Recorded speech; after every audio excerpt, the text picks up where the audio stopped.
Welcome back to RotoMoto. My name is Donnie. This video is sponsored by O'Neal, and boy, do we have some silly season drama for you today. It's only been 2 weeks since the outdoor season wraps up, but we already have one factory 450 rider making waves this week.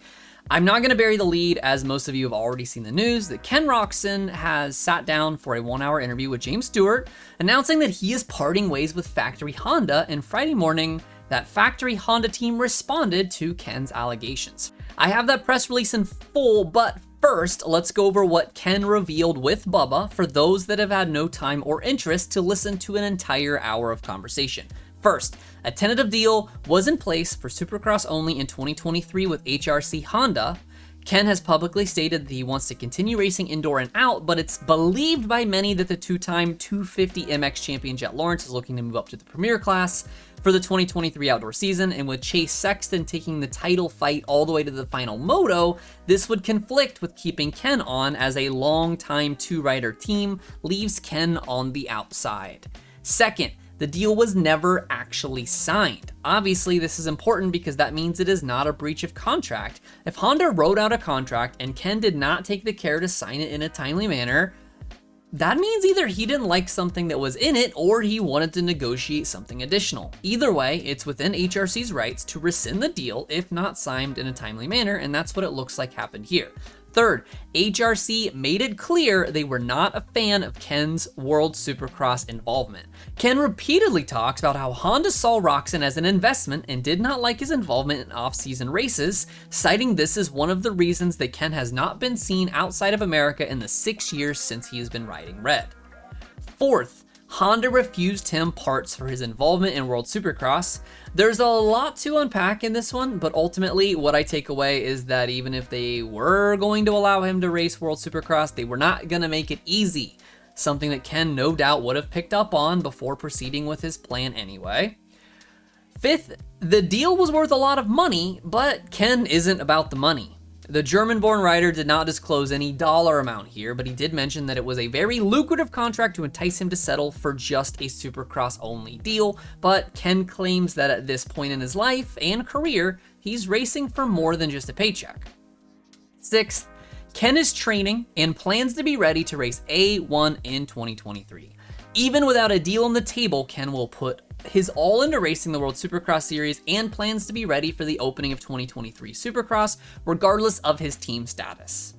Additionally, Ken did not roll out filling in for injury and mentioned the likelihood of not having a ride for the opening round of the series, meaning he will likely be picky when it comes to which teams he's willing to race for.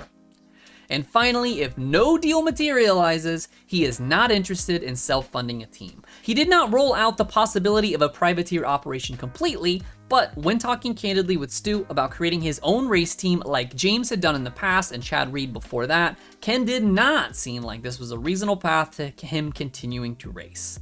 Those are the major points of Ken's statement, but I implore you to go and listen to the entire interview if you're interested.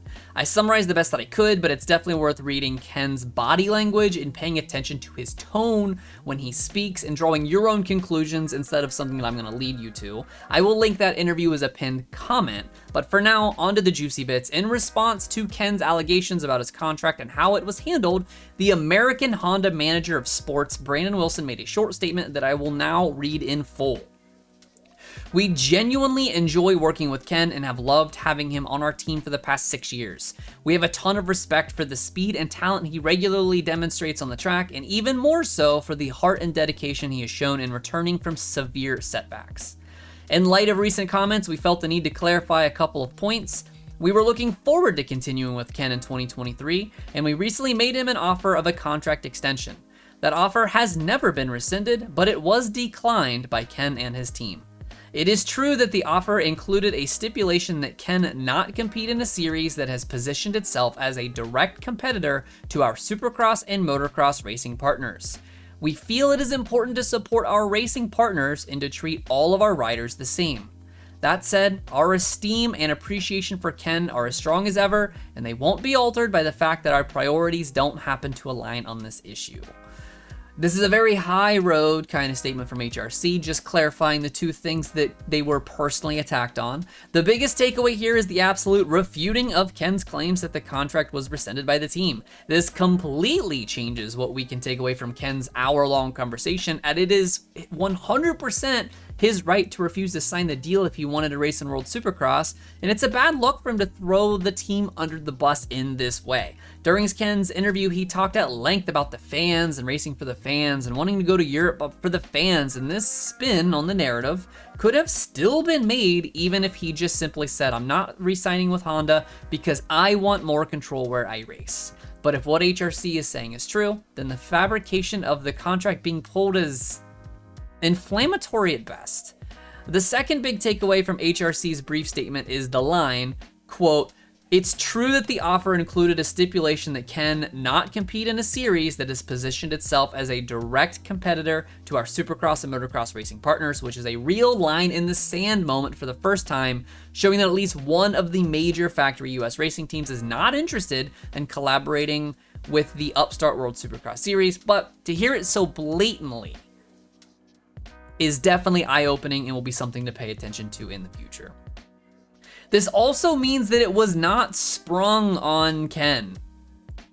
If what HRC is saying is true, then this has always been part of the deal, and Ken was just riding it out. I understand that this season just ended and maybe he didn't want to talk about or he didn't want to deal with contract things while he's currently competing in the high-profile Pro Motocross Championship, but this was not a surprise. This did not come as a surprise. This was just two sides not coming to terms on specific stipulations of a contract. And honestly, this shouldn't even be a thing. Or rather, it just shouldn't be an investigation. I won't be putting the blame squarely on Ken's shoulders here, but holding a 1-hour conversation on a podcast that will no doubt attract hundreds of thousands of eyes to break this sort of news and paint this sort of picture is just an odd decision at this point in his career. This could have easily been handled as an official press release or a paragraph on Instagram with more details to follow, but Ken's insistence on making a spectacle out of this and mark Factory Honda as less than a reputable organization will no doubt not sit well for his racing legacy,